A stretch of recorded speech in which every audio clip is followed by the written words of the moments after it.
Throughout the history of the Legend of Zelda games, very few items have become as iconic as the Master Sword. What about the Triforce? Well, yeah. How about the green tunic? I mean, maybe. What about the shield? Alright, we get it. There's a lot of recognisable items in the Zelda series, but very few of them have become as iconic as the Master Sword, which is why today we're delving into its history. The Zelda universe's timeline is quite complicated and features multiple alternate universes as well as some time travel shenanigans just to make things even more difficult. Because of this, there are many inconsistencies with the Master Sword's design and abilities, but to keep things as simple as we possibly can, we're going to go through this chronologically and start with the game that's set at the very beginning of the Zelda timeline, The Legend of Zelda: Skyward Sword. Starting here actually makes quite a lot of sense for us too, because this is probably the game which gives us the most detail about the Master Sword in the entire franchise. Because this is set right at the beginning, it's here where we learn that Link's fate is intrinsically connected to this mystical weapon. The Master Sword was once known as the Goddess Sword and had a completely different design and wasn't wielded by Link but by the Goddess Hylia, who also happens to be the sword's creator. Goddess Hylia was chosen to be the protector of the Triforce by even more powerful entities called the Three Golden Goddesses. These three goddesses created the entire world, and the Triforce itself is based on the elements which they represent. The world is left in Goddess Hylia's care, and all is good for a long time. When the Demon King Demise appears there, Goddess Hylia is gravely injured while fighting and trapping the Demon King away. She entrusts the Goddess Sword to a spirit called Phi, who chooses to live within the sword and awaits the chosen hero, who is prophesized to defeat Demise when he eventually breaks Hylia's magical seal, which is trapping him. Flash forward to years later, and a young boy called Link eventually gains access to the Goddess Sword. He eventually powers it up using sacred flames scattered through the world, which along with his childhood friend Zelda's blessing, turns the blade into the Master Sword, gaining its full power which dispels evil and becoming forever attached to Link, with him being the only person able to wield it. It also turns out that Zelda is a sort of resurrected manifestation of Goddess Hylia, hence why she's shown to have magical abilities in a lot of the games. This fully powered Master Sword is eventually used to defeat Demise, but before he disappears, he curses Link and Zelda's entire bloodline, stating that his hatred will be reincarnated along with their spirits as he attempts to defeat them and rule over the world. This is why Link, Zelda, and later Ganondorf, who is the manifestation of Demise's hatred, keep being incarnated. Demise is then sealed in the Master Sword, where presumably he still remains even throughout the rest of the games. But then you might be asking, what happened to Phi, the spirit who lived in the sword? Well, at the end of the game, she asks that Link returns the sword to its rightful place, and upon doing so, she seemingly fades away, passing on to the afterlife. So, in this game, we're introduced to the Master Sword's prime abilities. It can change form and be upgraded in several ways. It has the power to dispel and defeat evil forces. It can only be wielded by Link, which sort of implies that the blade is somewhat sentient, and it's a powerful sword in its own right, being the weapon that deals the most damage in Skyward Sword. Going through the series' official timeline, the next two games set after Skyward Sword are the Minish Cap and Four Swords. However, neither of these actually feature the Master Sword, instead featuring a similarly powerful blade called the Pickery Sword, which is later upgraded to become the Four Sword. So, when did the Master Sword actually reappear? This is where we talk about potentially the most influential of all of the Zelda games, which is of course none other than Ocarina of Time. This is where things start to get more complicated, because this is the game that marks the start of the infamous timeline split. But how exactly does this split happen, and how is it connected to the Master Sword? At the start of the game, the sword is locked away in the Temple of Time, and in order to gain access to it, Link needs to gather 3 stones from nearby dungeons. enemies. However, when Link does this, the sword decides that this version of Link isn't yet ready to wield the power of the blade and seals him away for 7 years, after which Link is older and more capable of handling the weapon. This implies even more so that the sword is a sentient object that's capable of testing people's worth and sensing their power. Unluckily for Link though, during the 7 years he was sealed away, Ganondorf has successfully taken over Hyrule, which has dramatically changed the landscape of the world and made things much more difficult. Interestingly, Link can put the Master Sword back in its pedestal in the Temple of Time and return to the past to just before he lifted the sword as a child. Whether this ability is tied to the Temple of Time, the Master Sword itself, the sword pedestal, or maybe even a mixture of all three is unknown. But regardless, the Master Sword is the key to this time travel function, which adds yet another ability to its repertoire. Another thing here is that despite the game being called Ocarina of Time, it isn't actually the ocarina that does the time manipulation, and it is in fact the Master Sword. So whoever named this game needs to take a long hard look at themselves, because they've misled an entire generation of gamers. Interestingly, in this game, the Master Sword isn't the most powerful weapon you can access in terms of straight up damage. There's another blade called the Big Auron's Sword, which is actually twice as powerful, but it's an optional item you acquire after a lengthy side quest. Although it is technically more damaging though, it can't be used to deliver the final attack against Ganon because despite its attack power, it doesn't have the ability to destroy evil that the Master Sword has. Meaning that despite the Big Auron's Sword being a more deadly weapon on paper, it lacks the magical element that the Master Sword has, which in turn makes the Master Sword the more powerful item in the end. After fighting with Ganon, there's a 3-way timeline split, at least according to the official timeline printed in the Hyrule Historia, although fans have debated the authenticity of this and its placement of certain games for years now. But to keep this video on track, I'll refer to the Hyrule Historia timeline.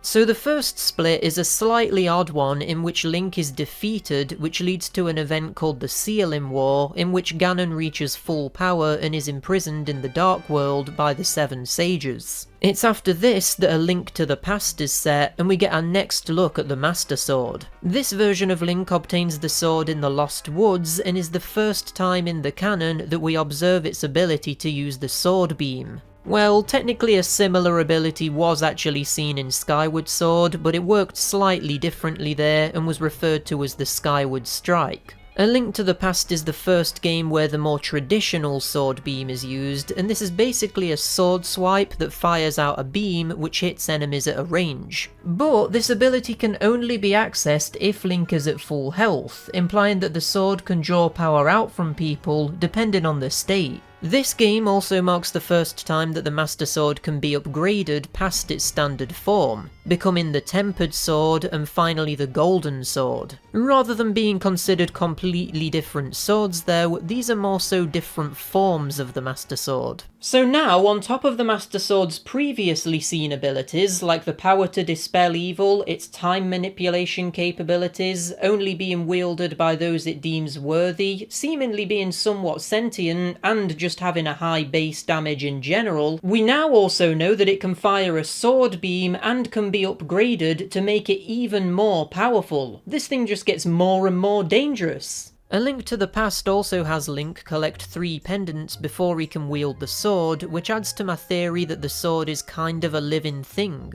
not allowing itself to be picked up unless it gives you some sort of trial. The rest of the story in this game is fairly straightforward. Link defeats Ganon this time, and at the end of the game returns the sword to its rightful place in the Lost Woods. This reflects how the Link from Skyward Sword also returned the sword to its pedestal at the end of that game. Now, technically the next game that features the Master Sword is the duology of games Oracle of Ages and Oracle of Seasons. However, I'm not entirely convinced that the Master Sword's appearance here is fully canon. The reason for this is that the Master Sword is obtained by upgrading another sword, which to be fair we have seen before with the Goddess Sword being turned into the Master Sword. But the more damning evidence is found in the Zelda Encyclopedia, which specifically states that upgrading the Noble Sword gives it a power akin to the Master Sword, implying that it isn't actually the true Master Sword found in these games. So moving on from that, the final game of this timeline split which features the Master Sword is A Link Between Worlds. This version of Link finds the Master Sword in the Lost Woods, exactly where the previous Link from A Link to the Past left it. We don't really get any new information about the weapon here though, with it being almost identical to its previous appearance, requiring 3 pendants to access it, being upgradable, and having the sword beam ability. Interestingly though, this version of Link doesn't return the sword to the Lost Woods and seemingly keeps it. The reason this is particularly interesting is that the next games in this timeline are the original The Legend of Zelda and Zelda 2 The Adventure of Link for the NES, and the Master Sword isn't actually featured in those games, despite the swords that you do get retaining some of the Master Sword's abilities, like the sword beam. I like to get around this inconsistency by assuming that maybe some of the Master Sword's power is transferred to Link's bloodline after he's used it so many times in the past. Obviously the real reason for this inconsistency though is that when they made the original games, they didn't have all of the lore planned out at this stage. And with that, we've finished the first timeline split. The next split takes us all the way back to Ocarina of Time, where instead of being defeated by Ganon, Link is victorious and then goes back in time to relive his lost childhood, which leads to the events seen in Majora's Mask. However, the Master Sword actually isn't featured in that game, with it still resting in the Temple of Time back in Hyrule. So, when do we next actually see it? The next game in the childhood timeline split is none other than Twilight Princess, and this is much more consistent with Ocarina of Time than the other timeline split, with the Master Sword being discovered in the ruins of the Temple of Time, exactly where it was left by the Ocarina of Time Link. This time though, Link actually needs to reclaim the sword to break a curse placed on him, which has turned him into a wolf. This is a new discovery because we now know that the blade has the ability to break curses, which does make sense considering its primary ability is to dispel evil, but this is the first time we've seen it do anything like this. It also enables Link to travel back to a time where the Temple of Time was in its full form, and we get to explore more of it than what we ever saw in Ocarina of Time. Again, this is another way that the Master Sword has been shown to have the ability to alter time. Another interesting detail with the sword in this game is that it appears to be much bigger than previously seen, which implies that it can change shape depending on the appearance of this era's Link.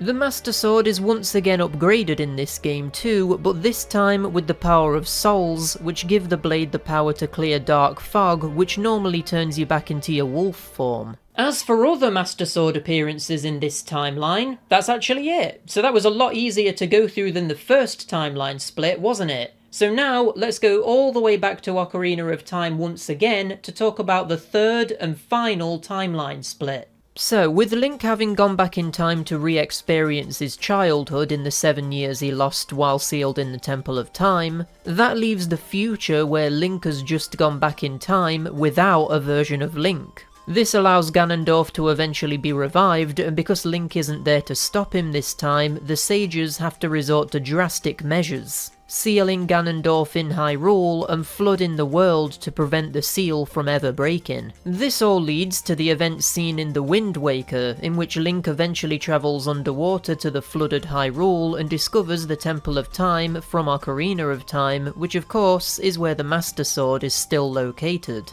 However, unbeknownst to Link, the Master Sword is actually keeping the seal on Ganondorf's powers by freezing time around the castle, again showcasing the sword's time manipulating powers. And by removing it from the pedestal, Ganondorf's full abilities are unlocked and the Master Sword's full abilities have been dulled due to 2 of the sages having been murdered by Ganondorf in the past. This is the first time that we've seen that the Master Sword's power is connected to the sages, and I think the logic here is that the power of the sword is given to it by goddesses, so in order to maintain that power, the sages need to be there to maintain the connection to the goddesses. The sword even looks different when it's not at full power, which is consistent with how it changed appearance depending on how much it was upgraded in Skyward Sword. Link eventually recruits 2 people to become new sages and restores power to the Master Sword before using it to impale Ganondorf in the face. This is one of the most brutal scenes in the entire series, which is funny considering this is by far the most cartoony game we've seen so far, so you really don't expect to see something like this. The Master Sword remains impaled in Ganondorf's head, sealing him down in Hyrule, seemingly forever. So, that means that the games set after The Wind Waker, Phantom Hourglass and Spirit Tracks don't actually feature the Master Sword, so where does that leave us now? I think the general consensus, and my opinion too, is that Breath of the Wild, and by extension Tears of the Kingdom, act as a bridge between all 3 timelines and aim to bring everything together into one single strand. I think Breath of the Wild is set potentially tens of thousands of years after the events of all of the other games, and the events of those games have faded into legend, despite remnants of the impact they had still existing. There's quite a lot of evidence backing this up, but the main thing is a line said by Zelda during a ceremony in which she says, whether adrift in time, skyward bound, or steeped in the glowing embers of twilight, the Master Sword is always bound to the chosen hero. This alone implies that Breath of the Wild is set in the child timeline, but in that timeline certain species like the Rito never appeared because they never evolved from the Zora like they did in the adult timeline, which the Wind Waker is set in. It's all a little bit up in the air, and to add to the confusion, they sort of did a retcon where in Twilight Princess HD, there's a mural depicting the Rito and the Zora coexisting, despite the fact that you never actually see the Rito in person. My logic is that somehow all 3 timeline splits both simultaneously happened and didn't happen, and because so much time has passed since those events, no one actually remembers how anything actually came to be. Therefore, making all of the previous games canon, and I guess not canon at the same time. Now, Breath of the Wild is an interesting game to talk about regarding the Master Sword because it's actually wielded by another version of Link 10,000 years before the events of the game. This version of Link sealed a form of Ganon away inside Hyrule Castle, but then 100 years before the start of Breath of the Wild, Ganon returns, and with the help of secret Sheikah technology, defeats Link and the Master Sword is badly damaged. After Zelda uses a sealing power to protect Link from a lethal attack, the sword seemingly speaks to her, telling her to take Link to the Shrine of Resurrection and to take the sword itself to the Lost Woods, where, eventually, it will repair itself. This is very intriguing because the sword hasn't been shown to be able to directly communicate with anyone since Fi was residing in the blade back in Skyward Sword. The implication here could be that Fi is still somewhere deep within the blade, or maybe that the Master Sword has always had this ability but has never been in such a dire situation to have needed to use it before. However, the sound effect that plays as Zelda seems to hear a voice in her head is the same sound effect that plays when Fi talks in Skyward Sword. So it's most likely that Fi is still there and maybe has been the entity behind all of the trials Link has had to face in the past to prove he's ready to wield the sword. This also marks the first time that we've seen the blade get damaged, which implies that despite its power, it isn't indestructible. Maybe its power is fading after all of these years have passed. But what we do learn from this is that despite the sword being breakable, it can also repair itself. So effectively, maybe it is indestructible, but can be temporarily broken.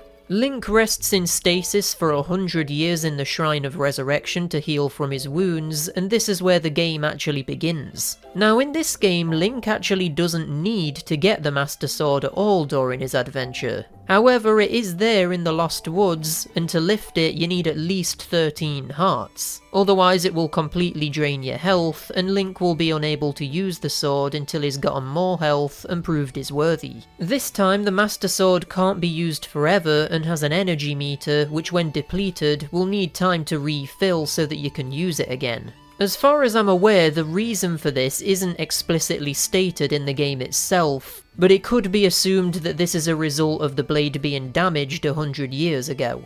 In this game, the Master Sword also gains strength the closer to Malice it is, with Malice being the manifestation of Ganon's corruption. Once again, the blade can also be upgraded by completing the Trial of the Sword, which permanently unlocks its powered up state, making it one of the most versatile weapons in the game. It even has its Sword Beam ability return, which gives it a ranged attack on top of its impressive melee damage. Despite the Master Sword being an optional item in Breath of the Wild, clearly the in-universe canon has Link get the sword, because you can clearly see him using it in the promotional trailers for Tears of the Kingdom. And it looks like the sword is in for yet another rough time here, because it looks to be corrupted by Ganon's malice, along with Link's entire arm, and I imagine a large part of the journey is going to involve repairing the Master Sword and bringing it back to full power. The sword even appears in its corrupted state in the logo for the game, so you know it's going to play a big part. Whether we get more details about the power of the Master Sword or whether Fi will make a reappearance remains to be seen, but either way, I'm very excited to find out what happens to the Master Sword when Tears of the Kingdom releases in just a few days. Thanks for joining me on this rather lengthy journey explaining the history of the Master Sword. Definitely let me know if you'd like to see more videos like this in the future and what topics you'd like us to tackle.